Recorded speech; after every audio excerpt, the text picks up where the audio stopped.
Much has been said of late about good Americanism.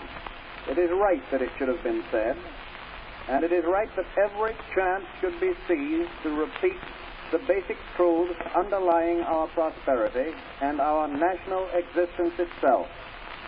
But it would be an unusual and much to be wished for thing if in the coming presentation of the issues a new note of fairness and generosity could be struck.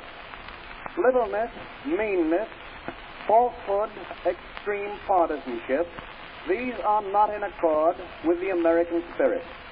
I like to think that in this respect also we are moving forward. Let me be concrete. We have passed through a great war, an armed conflict which called forth every resource, every effort on the part of the whole population. The war was won by Republicans as well as by Democrats. Men of all parties served in our armed forces. Men and women of all parties served the government at home. They strived honestly as Americans, not as mere partisans. Republicans and Democrats alike worked in administrative positions, raised liberty loans, administered food control, toiled in munition plants, built ships.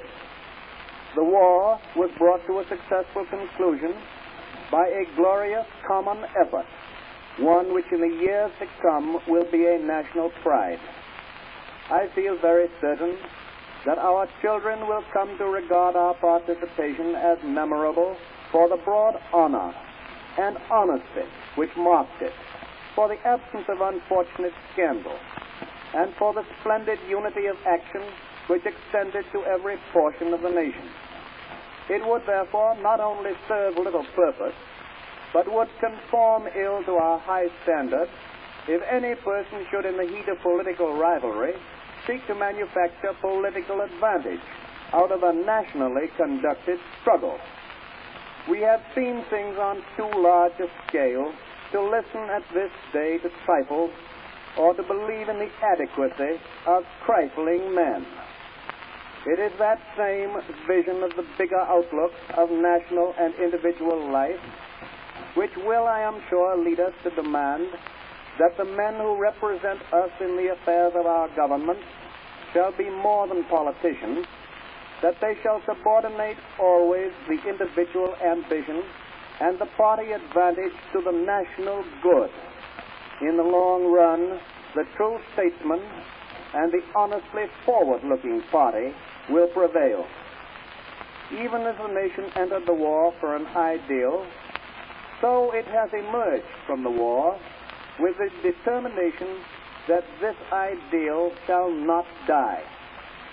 It is idle to pretend that the declaration of war of April 6, 1917 was a mere act of self-defense, or that the object of our participation was solely to defeat the military power of the central nations of Europe.